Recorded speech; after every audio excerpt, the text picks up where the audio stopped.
Welcome class 10. Today we start with the new chapter machines. So let's start with the definition of machine. A machine is a device by which we can either overcome a large resistive force, also known as load, at some point by applying a small force, also known as effort, at a convenient point and in a desired direction, or by which we can obtain a gain in speed. So here we come across with the two terms, namely load and effort. So let's see what load and effort means.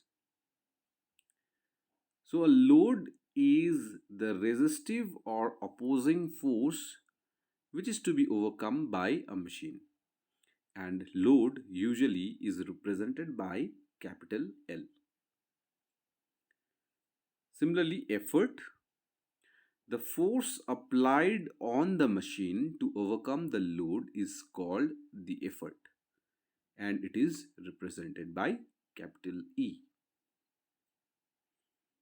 Now, similarly, we have another term which is known as mechanical advantage, or simply represented as MA. Now, what is mechanical advantage? It is the ratio of the load to the effort. So, the ratio of load to the effort is called the mechanical advantage of the machine. For example, and it's represented as, mathematically, its expression is MA is equal to load by effort.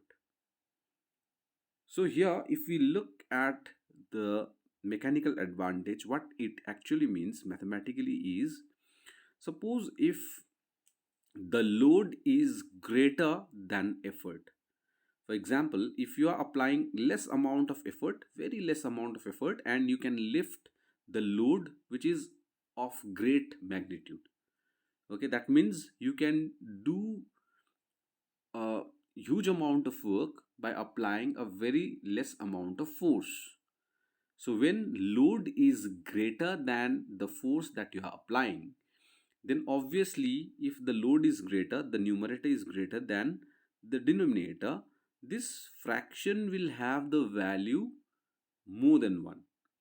Okay, and when the value is more than 1, then we can say our work is being done more effectively, or we can say the force that has been provided to the machine has been multiplied.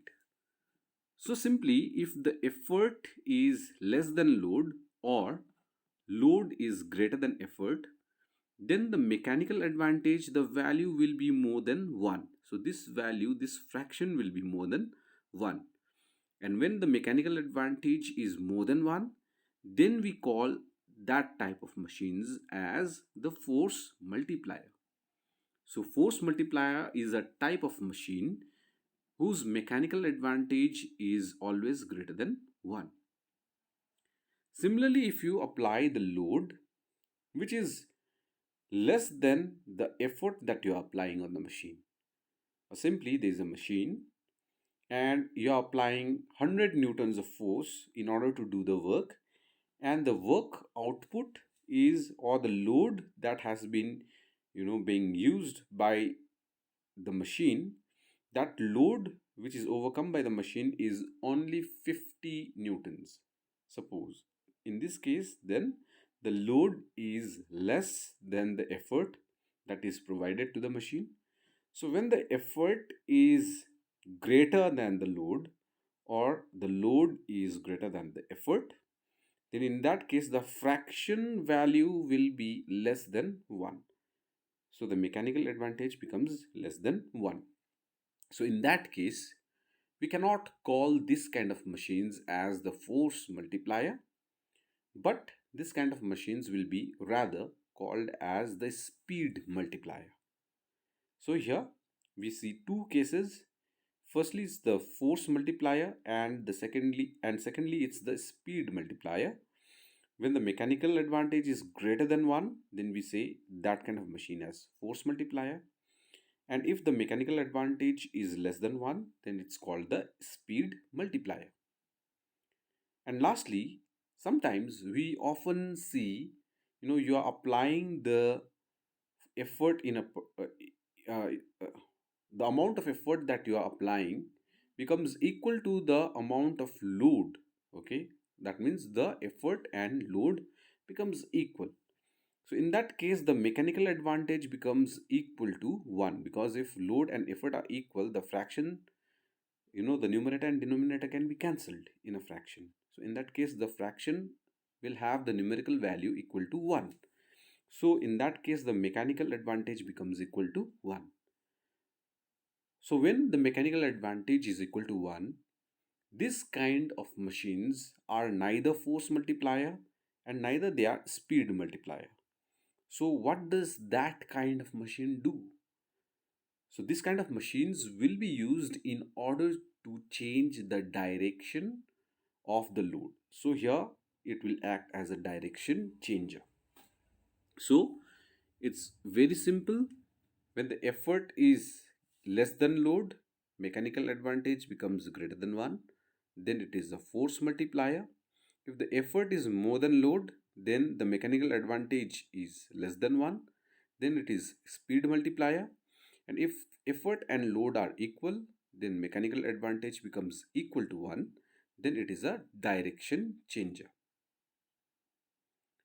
Next is velocity ratio. The ratio of the velocity of effort to the velocity of load is called the velocity ratio of the machine. So when you are talking about the velocity ratio, as it already has the name ratio, so it's simply a ratio between the velocity of effort to the velocity of load. So it can be represented as VR for velocity ratio, which is equal to velocity of effort divided by velocity of load. So velocity of effort means it is displacement by time. So it is displacement of effort by time, and this is displacement of load by time. Where time cancels, so we will get displacement of effort by displacement of load. So VR or velocity ratio can also be the ratio of displacement of effort divided by displacement of load. So the velocity of ratio can also be termed as the ratio of the displacement of effort to the displacement of load. So here, if the displacement of effort, here if the numerator is uh, if this value is less than the displacement of load, if the numerator is less than the denominator, then the value will be less than 1. So if the velocity ratio is less than 1, okay, then it will be called as the force multiplier. So in this case, it's unlike the mechanical advantage, which will be greater than 1, then it is called force multiplier. So here the velocity ratio is just in the reverse order. If the velocity ratio is less than 1, then it will be called as force multiplier. That means if the displacement of effort is less than the displacement of load, then it's called the force multiplier. And similarly, if velocity ratio is greater than 1, that means the displacement of effort is more than the displacement of load, then it is called as the speed multiplier. And just like the previous one, if the velocity ratio is equal to 1, then again it's called the direction changer. So these are the things that we need to keep in mind. Next is the definition of work input. The work done on the machine by the effort is called the work input. That means if there is a machine and you are applying some effort in order to do the work, that effort that you are applying is called as the work done on the machine. So that is the work done on the machine by the effort, which is called as the work input.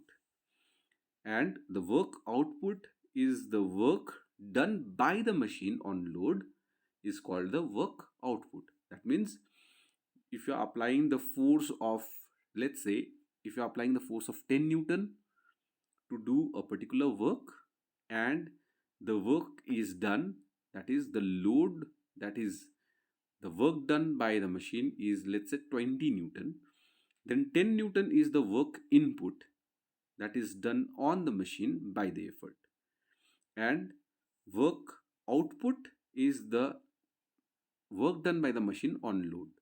So work done on the machine by work done by the machine on load in this case will be the 20 Newton as given in the example. Next is efficiency. Efficiency is the ratio of the work done on load by the machine to the work done on machine by the effort. So efficiency, okay, efficiency is equal to work output by work input, and if it is always represented in the form of a percentage, so it's always multiplied with 100%. So this is another formula of efficiency. Work output by work input into 100% will give us efficiency. So a quick revision we have for force multiplier, speed multiplier, and the direction changer. For force multiplier, effort needs to be less than load. In the speed multiplier, the effort needs to be more than load. And in direction changer, effort becomes equal to load. In force multiplier, the mechanical advantage is greater than 1. In speed multiplier, the mechanical advantage is less than 1. And in direction changer, the mechanical advantage becomes equal to 1. In force multiplier, the velocity ratio is less than 1. In speed multiplier, the velocity ratio will be more than 1. And in direction changer, the velocity ratio becomes equal to 1.